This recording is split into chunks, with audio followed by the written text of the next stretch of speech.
Guys, like, comment, subscribe, share this video, especially if you love college football as much as I do. For Florida State to beat LSU, they have to win the line of scrimmage again like they did last year. That is a must.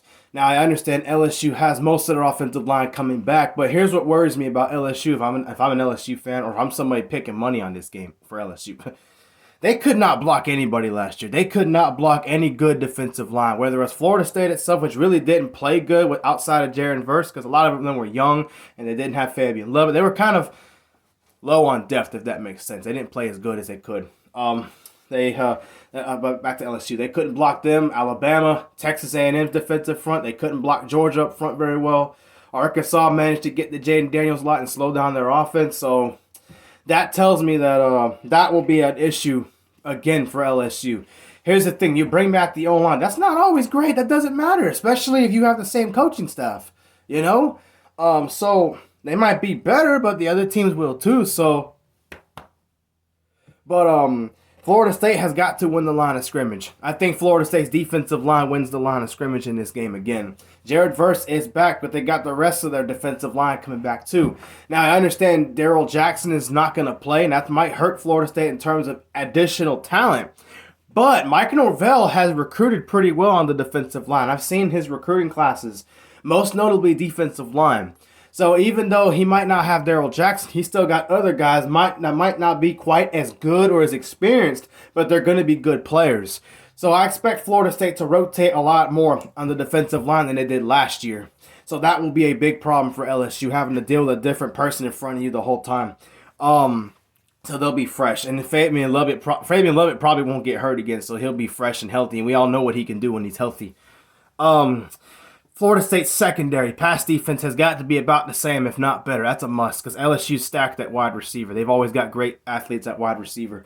So that has to be the same. And I think it will be enough to slow down LSU's potentially explosive offense. I say potentially because it depends on Jaden Daniels. Speaking of him, you can't let Jaden Daniels run the ball all over you again. You got to get to Jaden Daniels a lot better than what you did last year. There were times where 4 or 5 Seminoles were in his face and couldn't quite get him because he's such a good athlete. It's hard to tackle and sack him. Gosh. So Florida State's defensive line has got to get better of a pass rush, and they got to be quicker at reacting to get him and wrap him up. Heck, grab him by the cleat and slow him down. That way 2 or 3 other Seminoles can wrap him up and make LSU lose yardage. So that's a big thing. I'd say keep what you did last year in blocking LSU's kicks. Even if it's just one, like an extra point or a field goal, that's a big difference in the game. It was a big difference last year. Now let's talk about offensively. I don't think Florida State's offensive line is better than LSU's defensive front. But it was a good offensive line last year, right? Didn't see many penalties. They blocked pretty well. You didn't see, I think the hardest defensive line they dealt with was Clemson last year. And Clemson's defensive line is always really good. And they still managed to hold off the defensive front long enough for Jordan Travis to either escape pressure or throw the ball away when he needed to. So I think that offensive line is going to be better. So I think it's good enough to hold off LSU to avoid anything majorly wrong offensively for FSU. You got to be able to block like you did last year. I don't think the running game will be good for Florida State in this game because LSU's just so big and strong up front. They can stop anybody's run game basically if they want to. However, I do think Florida State needs to utilize their running backs in the passing situation. Remember Dalvin Cook when they played Ole Miss? He had like 60, 70 yards or whatever it was for the most part of the game. He didn't do anything on the ground.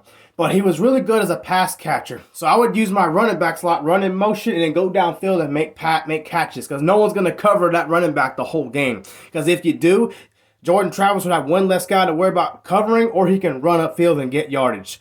I think Jordan Travis has got to utilize that with his running backs. They're not going to run on LSU. They didn't last year. They won't be able to this year either. For Jordan Travis, he has to be okay with not having an explosive game this game. I just don't think so. LSU's just so talented. I know LSU's pass defense was bad last year. It will be a lot better.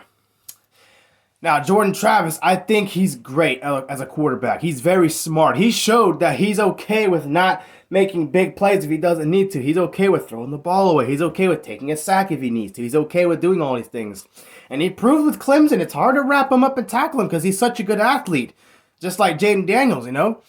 But he's also got a good arm. He has a good knack for knowing when to tuck it and run it and throwing it away. I emphasize that because that decreases the chance you turn the ball over.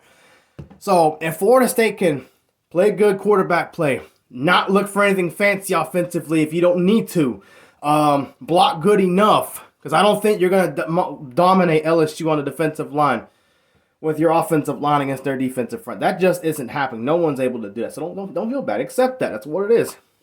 You have to use your running backs in the passing game. You have to do that. I would say defensively, win the line of scrimmage against LSU's offensive line. I do think Florida State's D-line will win that line of scrimmage again because they have more guys to play with. Fabian Love will be healthy this time, probably. Jared Verse is better, Pass defense for FSU. I think it was top 10, top 15. They played great last year, and you have to do that. Oh, one more thing I didn't talk about. Florida State's run defense, but it played good against LSU last year. But again, LSU wasn't really a running team last year. I think that running game will improve, but not enough to dominate FSU up front. They got the same defensive line, so that shouldn't be a problem. And special teams, you got to dominate special teams again. While I don't think LSU's going to fumble the punt or anything like that, you got to be able to block punts and block kicks in this game. Mike Norvell has had teams in FSU last few years. In 2020, did it with North Carolina, Georgia Tech. Last year with LSU, blocking either a punt or a field goal or an extra point, something. So I think that will be a factor in Florida State's favor. And again, LSU is a good team.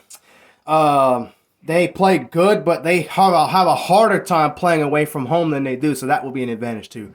So if everything goes Florida State's way, again, don't be greedy. That's what I like about Jordan Travis. He's not really greedy, and he's patient about making plays. That's a big difference maker in picking a quarterback that can win a game for you and lose the game by being too greedy. He knows when to throw the ball away. He knows when to take the sack when he needs to. He knows a lot of these things, and as he's been in college so long, he should know these things, right? But that's how Florida State wins. Again, I'll make an LSU edition later.